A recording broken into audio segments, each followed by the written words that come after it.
Hello, everyone. This video is a walkthrough of some of the guidelines for coding pregnancy in the ICD-10-CM. I say some of the guidelines because there are a lot of very specific guidelines to handle pregnancy. As you can imagine, it is a complicated issue, and if the patient has other health issues, um, either pre-existing or incidental to the pregnancy or arising because of the pregnancy, there are a lot of other things to consider, and a lot of really specific scenarios that can arise. So our guidelines reflect that specificity. But I'm going to go through a little bit of it and do a fairly general scenario that will hopefully help us get a little bit more comfortable coding pregnancy. And then later we can, in subsequent videos or in our discussions, explore a little bit more complicated scenarios. But we're going to start with the basics because that's really the only place to start. So the vast majority of codes relating to pregnancy are in chapter 15 of your ICD-10-CM. That's your O codes. So if you ever hear a coder talking about O codes, they are talking about the letter O, and they are talking about pregnancy. These are codes that are specifically related to pregnancy and the delivery and the puerperium. So that's the 6 weeks after birth. That is a hard word. I don't throw it around a lot because it's kind of a tongue twister, but that's what that title means. Okay. A few things we want to set the stage with are the guidelines that kind of give us the general overview of how to deal with O codes. So and remember, when we look at in our guidelines, we're looking at those chapter specific. That's letter C, and 15. That's the chapter we're talking about. And then we're looking at letter A, number 1. So this is the very first guideline. It states that O codes have sequencing priority. So what does that mean? That means that O codes should be listed first. So most of the time, if you have an O code, and I can't think of a scenario in which this wouldn't happen, but the vast majority of the time, that O code is going to be listed first. Why? Because pregnancy is such an all-encompassing patient status that it is the very most important thing for doctors to know. Any condition that's complicating a pregnant individual is related to that pregnancy, most likely. Now, there is a code that we can use if a patient has a condition that is not at all complicated by the pregnancy, but that's a more specific scenario. But in general, and it's not an O code, it's a Z code. But in general, if we're using an O code, it's going to be our first listed code. All right. So that is something to make note of, particularly for those of you who struggle with how to figure out what is the first listed diagnosis. If you are doing a multiple choice and we have, a lot of times when you look at those multiple choice, we'll have the same codes in different orders. A very quick way to figure out which one's the right one is if there's an O code in there, it should be the first one. Okay. So that's what this first guideline is telling us. The second guideline, so A2, is telling us that O codes are for the pregnant individual, the person who gave birth. They are not for the infant. So don't get that mixed up. Occasionally on the national exam, they will try to trick you and assign an O code to an infant. That will never happen. O codes are just for the pregnant individual, the person who gave birth. In the guidelines, they refer to it as the maternal patient. And we might refer to it as the maternal patient or the mother or the pregnant individual or the person who gave birth, depending on how that person identifies. IC15A3. So this is guideline 3. It's still a fairly general one, but it is letting us know that most O codes require a specific character that specifies the trimester. If or if the patient's actively giving birth. So if we're looking at a general, some kind of condition that's affecting the pregnancy, there's going to be that main code, and then the more specified codes underneath it are going to be specified by trimester. So they'll generally be a 1, 2, or 3 being the final character. And that is going to specify if they're in the first, the second, or the third trimester. And some of them will have a code that specifies if it's in childbirth, if the condition is occurring while the patient is in labor. And if it does not, if the patient is documented as being in labor and there's not a code that specifically states, hey, this condition is occurring in labor, then you would use whichever trimester is appropriate. So say they went into labor during their second trimester, you would use the code for the second trimester.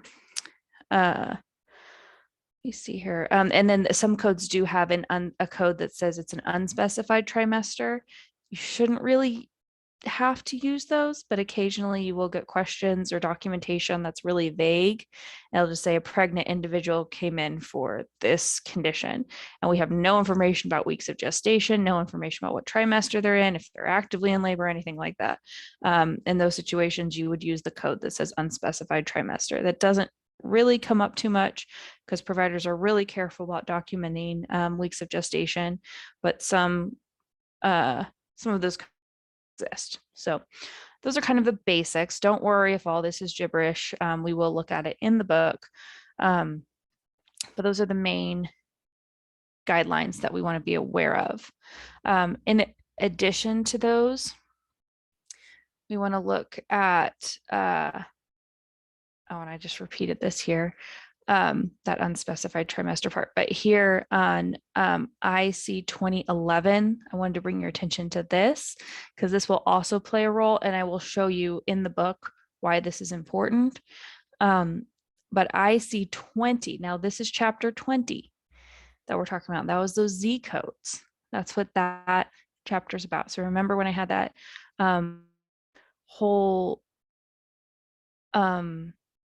lecture on Z codes, I was in that chapter 20 section of the guidelines. There is a subsection there, number 11, that talks about codes in category Z3A. And this specifies the weeks of gestation. So in addition to the trimester, if you know the weeks of gestation, how many weeks pregnant that individual is, you can assign them a code from this category as well. And we'll get into that and we can look at that a little bit more, but I did want to bring your attention to the guidelines themselves because these are very important once we get into it. So let's go ahead and look at an example and see if we can kind of deconstruct this. So this states a 24-year-old at 32 weeks gestation has hypotension. So what do we know here? Okay. So we know that this individual is 24 years old. Why is that important? Well, I'm going to tell you right now, the reason why that's important is because if we have a very, very young patient or a patient that I think if they're over 35, they count as geriatric. I know if you're over 35, that probably is a little stab in your heart. I know it is for me, but it's, so if a patient is, I think it's under 15, I'd have to look into that. But if we have a very young patient who's pregnant or a patient who's a little bit older, then we would have some additional coding guidelines there. Patients who fall in between that age or just a traditional age, a normal age for pregnancy, there's not going to be any coding, so any additional coding specifications we need to make. But that's why they're giving you that. So hey, this is not a geriatric patient or a very young patient. This is not going to be an otherwise high-risk pregnancy. And then we also know that they're 32 weeks pregnant. So that weeks is very important. And I will show you in the book where we can see trimesters if you don't memorize. But it's good to know the weeks. Like I said, this is how you're generally going to see documentation is they are going to have the weeks if not the weeks and the trimester listed there. And then we have the condition that the patient has, and this is going to be the mother has it. So all that's great information. And we are going to go and look at the guidelines, and then we are going to look at the codes themselves. So if you want to pause now and see if you can code this yourself, great. Otherwise, let's go ahead and look at the situation itself in the book.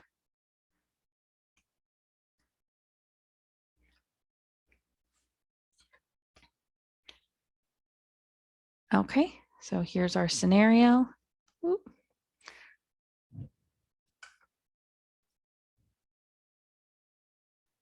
There we go. 24-year-old woman, 32 weeks gestation with hypotension. Now I want to draw your attention to this as well. Hypotension, not hypertension. So we often will see conditions will be hyper or hypo.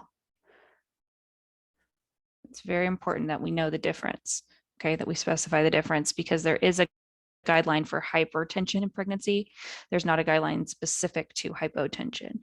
So that's kind of a trick, but just wanted to draw your attention to it before we go any further. So let's go ahead and look at the guidelines. And because there's been some talk about can we add extra tabs, I wanted to show you I do have an extra tab for OB guidelines. If you are using the Bucks manual, this starts on page 28. And you can see here, these are the guidelines that I talked about, the more general ones that are kind of applicable to all pregnancy O code, scenarios. It's going to be 15A, 1, 2, 3, 4, and 5. Also 6 as well, but we didn't really get into that this time. I'm kind of not trying to overwhelm you too much, but these are applicable to all OB or O code scenarios. So that's why this. So this is where we got information about the sequencing. So O codes have sequencing priority over other codes. That they need to be used only on the maternal record. So we would not use this on an infant's record or anybody else's record. That we have the final character for the trimester. And so we need to specify the trimester if at all possible. And then the assignment of the trimester should be based on the documentation of the trimester or the current weeks, okay? So that is all in here telling us, hey, you need to document the trimester based on how many weeks there are. And then the O code is going to be the first listed code. That's what we know from these guidelines, okay? The other one I wanted to bring your attention to was on page 45, and that is that those Z codes. So that's the chapter about Z codes. And here on number 11, there's a whole section just about using Z codes for obstetrics or reproductive services. This is really good to know. I did it as well. And in this section, we have right here in the middle, it states codes with category Z3A, weeks of gestation, may be assigned to provide additional information about the pregnancy. And so this is just coding the weeks of gestation. And it does specify in here that you would not use this category for pregnancies with abortive outcomes, elective termination, or for postpartum conditions. So this is just for ongoing pregnancies. And then right down here, I kind of highlighted Z3A is the weeks of gestation. And since we know that in this scenario, we also have weeks of gestation, that's just good information for us to have, right? That we can use these Z codes as well. So let's go ahead and start coding this scenario from the alpha, as we always do. And I'm going to tell you right now, if you think you need to start looking in the alpha for hypotension, that's not correct. Anytime you are coding pregnancy, your main term is going to be pregnancy. So even though the word pregnancy does not show up in here at all, we are going to be coding pregnancy complicated by.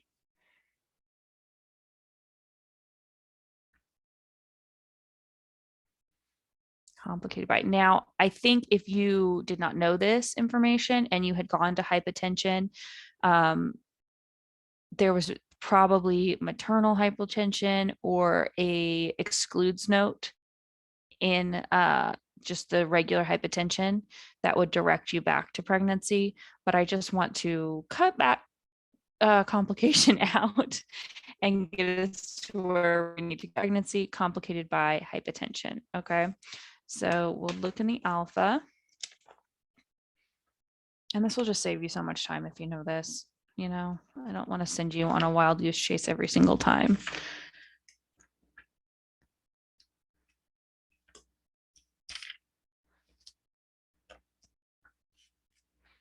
And you'll see here when you are in the alpha itself, there's tons and tons and tons and tons and tons of complicated by pregnancy, complicated by all kinds of different things. So we're looking at complicated by hypotension.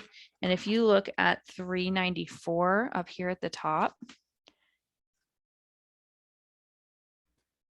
remember, I warned you, you have hypertensive, and then you have hypotension. Okay, this is the one we're looking for. Don't be tricked. Feel free to highlight, right, whatever you want.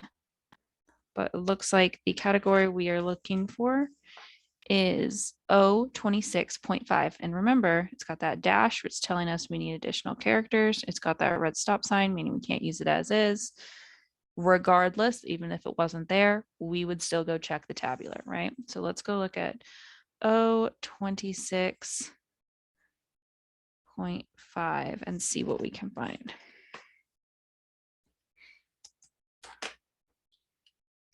So before we get there, I wanted to show you chapter 15.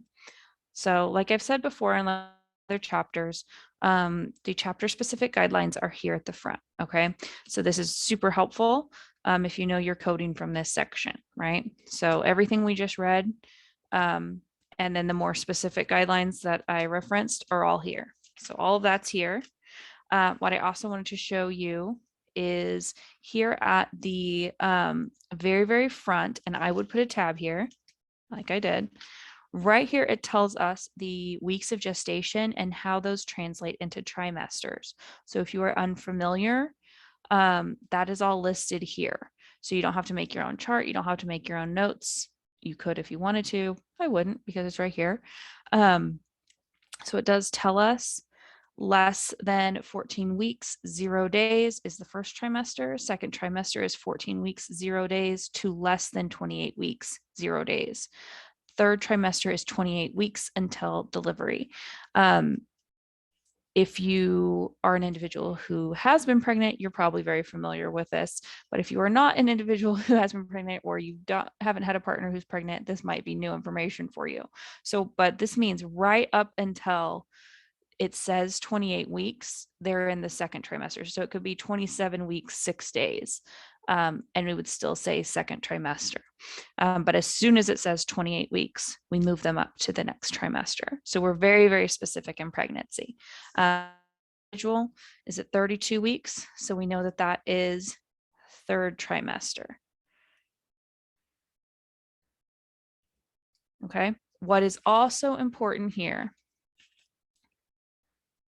as it states in here, use an additional code from category Z3A, weeks of gestation, identify the specific week of the pregnancy if known. Okay, so even though we know it's which trimester it is, it wants us anytime we are using a code related to a trimester, which is going to be basically all of them. If we know the weeks of gestation, we want to have an additional code that specifies that. Okay. So I'm going to show you how that works in a minute. But first, we are going to go look up O26.5. And then we know we're going to look at Z3A as well. Look at that category as well, because it's directing us there right here. Okay, so let's look at O26.5 first.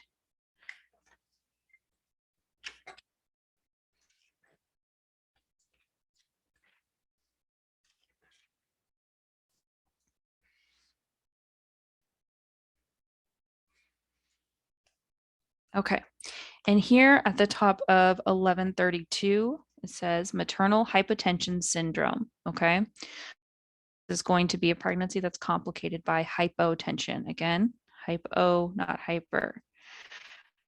We are not going to use this main code here. This default code is how you might know it, but we will not use that. It's got that red stop sign next to it. We know we need to specify the trimester, and you can see the codes underneath. We have unspecified trimester would be 0. First trimester would be 1. Second trimester would be 2. Third trimester would be 3. Okay. So we know that this individual is in their third trimester. So we're going to do O26.53. That's going to be our code there. All right. A few other things I wanted to note here. You can see that we have an M listed over here, and we haven't looked at these conventions specifically, but this is indicating, if you have this in your manual, it's just indicating that that's for a maternal chart. Okay, this should only be used on a maternal chart. It's for maternity. It's not going to be on a newborn or a pediatric chart, which can also be specified by a convention. And then we also have this symbol, which lets us know that this is a code that's only for individuals who are assigned female at birth. So that's not a code that could be used for an individual who's assigned male at birth. That's what those things mean.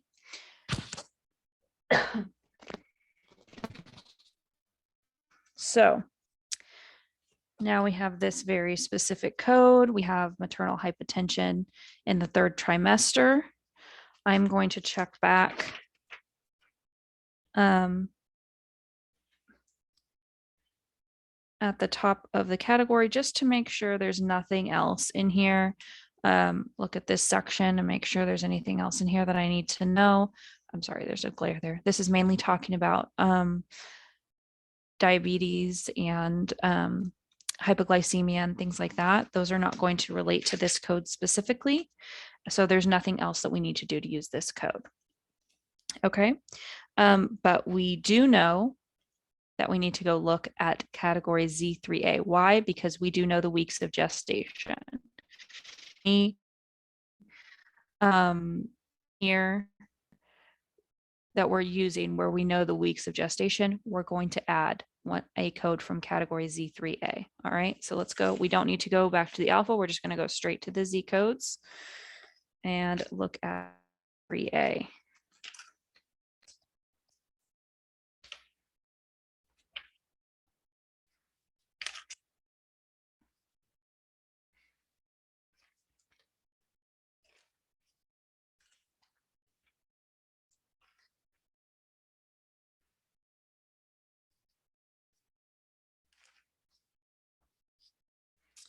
Okay.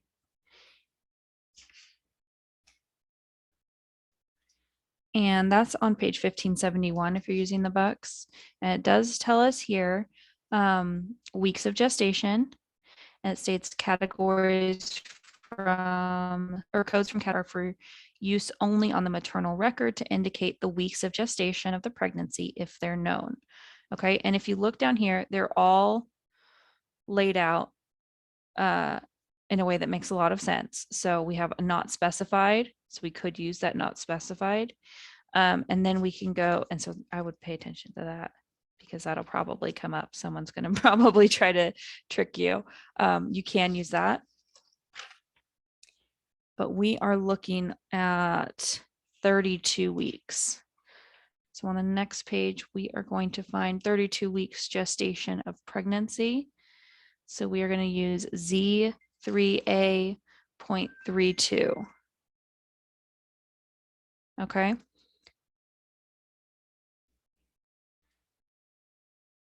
So that's telling us the weeks. And this is the, and then we already know from our guidelines that this one is just, okay.